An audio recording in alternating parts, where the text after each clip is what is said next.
আপনারা জানেন যে ইতিমধ্যে যে অন্নপূর্ণা ভান্ডার নিয়ে যে রাজ্য সরকারের যে প্রকল্প, সেই প্রকল্পর ফর্ম কিন্তু বেরিয়ে গেছে, 12 পাতার ফর্ম। হ্যাঁ, ভোটের আগে যেমনটা বলা হচ্ছিল যে একেবারে যারা যারা লক্ষ্মীর ভান্ডার পেতেন তারা প্রত্যেকেই অন্নপূর্ণা ভান্ডার পাবেন, তাদের অ্যাকাউন্টে 1 জুন থেকেই 3,000 টাকা করে ঢুকে যাবে। ভোটের আগে এমনটা বলা হয়ে গেছিল, এবং ভোট মিটে যাওয়ার পর রাজ্যে ক্ষমতায় আসার পর বিজেপি সরকার তারা কিন্তু বলেছিল, অগ্নিমিত্রা পল বলুন বা শুভেন্দু অধিকারী মুখ্যমন্ত্রী, তিনি বলেছিলেন যারা লক্ষ্মীর ভান্ডার পেতেন তাদেরকে কিছু করার দরকার নেই, তাদের নামটা অটোমেটিক ট্রান্সফার হয়ে যাবে অন্নপূর্ণা ভান্ডারে এবং তারা কিন্তু অন্নপূর্ণা ভান্ডার পাবে।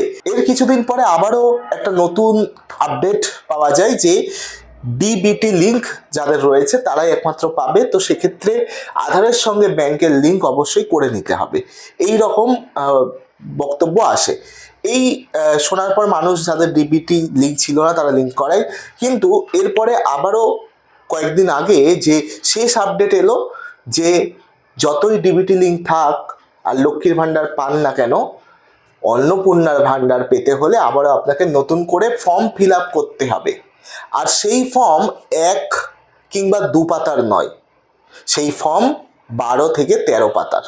সেই ফর্মটা ফিল আপ করলে তবেই লক্ষ্মীর ভান্ডার পাবেন এমনটাও কিন্তু নয়। সেই ফর্মটা ফিল আপ করবেন, সেই ফর্মের ভিত্তিতে ভেরিফাই হবে, ভেরিফিকেশন হবে, তারপরে তারা সিদ্ধান্তে আসবে সেই ব্যক্তিকে লক্ষ্মীর এই অন্নপূর্ণা ভান্ডার দেওয়া হবে কি না। এবার আজকে যে ভিডিও সেটি হচ্ছে বিএলওদেরকে নিয়ে, কারণ আপনারা জানবেন যে এসআইআর এর কাজে এই বিএলওরা নিযুক্ত ছিল, এবং এই বিএলওদেরকে আবারও এই অন্নপূর্ণা ভান্ডারের কাজে নিয়োগ করার কথা ইতিমধ্যেই জানিয়ে দিয়েছেন রাজ্য সরকার। আর এতেই বেঁকে বসছেন বিএলওরা। তাদের একাংশের দাবি যে বিএলওদের কাজ অন্নপূর্ণা ভান্ডার বা অন্নপূর্ণা যোজনার স্কিম নিয়ে মানুষের দ্বারে না ঘোরার, মানে তারা এই কাজ করতে চাইছে না। এক কথায় বলা যায় যে তারা বলছে যে আমাদের এসআইআর আমরা করে ইতিমধ্যেই বহু মানুষের নাম যাদের বাদ গেছে তাদেরকে কৈফিয়ত দিতে হচ্ছে আমাদেরকে। আবার এই অন্নপূর্ণা ভান্ডারের কাজে সরকার আমাদেরকে লাগাতে চাইছে, কিন্তু অন্নপূর্ণা ভান্ডারের কাজ আমাদের নয়। আমরা ফিরতে চাই শিক্ষাঙ্গনে, আমরা ফিরতে চাই সেই ক্লাসরুমে, এমনটা কিন্তু বহু বিএলও বলছে, এবং তারা ভিডিওর কাছে এই নিয়ে বক্তব্য তারা তুলে ধরছেন, এবং তারা কাজ মানে অন্নপূর্ণা ভান্ডারের কাজ করতে চাইছে না। তেমনই কিছু বিএলও শিক্ষক শিক্ষিকারা তারা সোশ্যাল মিডিয়ায় তাদের বক্তব্য পাওয়া গেছে, তার মধ্যে একজন কি বলছেন সেই বক্তব্য আপনারা একবার শুনুন। আজকে মিটিংয়ে ডাকা হয়েছে অন্নপূর্ণা কাজের জন্য, কিন্তু যেটা অ্যাজ এ বিএলও আমাদের কোনো মানে দায়িত্বের মধ্যেই পড়ে না, এটা প্রথম কথা। দ্বিতীয় কথা, আমরা শিক্ষক, আমরা শিক্ষাঙ্গনে ফিরতে চাই, যেখান থেকে দাঁড়িয়ে আমরা গত 6-7 মাসে বাচ্চারা আমাদের মুখটুকুই হয়তো ভুলে গেছে, কারণ গত 6-7 মাসে আমরা কদিন স্কুল করেছি সেটা আমাদের হাতে গুনে বলে দিতে পারবো আমরা। এবং তার চেয়ে বড় বিষয়, আমরা সরকারি কর্মচারী হিসাবে সেন্সাস বা আমরা কোনো ত্রাণ দুর্যোগ বা আমরা ইলেকশনের কাজ এগুলো করতে বাধ্য, কিন্তু ইসিআই এর কোনো অর্ডার বা আমাদের অ্যাজ এ ইআরও বা অ্যাজ এ এইআরও কোনো অর্ডার ছাড়াই আমরা শুধুমাত্র হোয়াটসঅ্যাপ নোটিশের ভিত্তিতে আজকে আমাদের মিটিং ডাকা হয়েছে। এবং যেখান থেকে দাঁড়িয়ে গতকাল অনেককে চুপি চুপি ফোন করে তাদেরকে ডেকে নিয়ে গায়ে মাথায় হাত বুলিয়ে তাদেরকে মানে ফর্ম অন্নপূর্ণা ভান্ডারের ফর্ম ধরিয়ে দেওয়া হয়েছে। যে জায়গা থেকে দাঁড়িয়ে এই কাজটা করতে আমরা বাধ্য নই। এবং এর পেছনে আরও একটা কারণ আছে, শিক্ষক হিসাবে আমাদের যতটুকু সম্মান আমরা অর্জন করেছিলাম সেই সম্মানটুকু পুরোপুরি জলাঞ্জলি গেছে এই এসআইআর করতে গিয়ে। কারণ ফিল্ড লেভেলে আমরা যে পরিমাণ কাজ করেছি, যে পরিমাণ পরিশ্রম করেছি, তারপরেও যাদের নাম যে লজিকে বাদ গেছে তার কৈফিয়তটুকু কাউকে দিতে হয় না, বিএলওকেই দিতে হয়, কারণ বিএলও লোকাল। এরপরে সেটা ছিল একটা ভোটের প্রশ্ন, একটা মানুষ ভোট দিতে পারছে না বলে রাস্তাঘাটে যখন যেখানে ভোরবেলা রাত্রিবেলা 10টার সময় এসে লোকে বাড়িতে এসে অপমান করে যাচ্ছে, আমার সন্তানটুকু কি দেখছে? তার সামনে অপমান হতে হচ্ছে আমাদের। এটা এটা এটা চূড়ান্ত হেনস্থা হতে হচ্ছে আমাদের। এরপরে যদি লক্ষ্মীর ভান্ডার 3,000 টাকা মানুষ না পায়, তাহলে সেই টাকাটার জন্য তো আমাদেরকে পিঠের চামড়া থাকবে না। অন্নপূর্ণা যোজনার জন্য যদি মানুষ সেই টাকাটা না পায়, তাহলে আমাদের পিঠের চামড়া থাকবে না, কারণ আমরা লোকাল। বিএলওর ঘাড়ে বন্দুক রেখে প্রশাসনিক দায়িত্ব দিয়ে আমাদেরকে মানে আমাদের উপরে চাপিয়ে দেওয়া হচ্ছে জোর করে, অথচ আমাদের যেটা মূল কাজ আমরা সেখান থেকে দূরে সরে যাচ্ছি।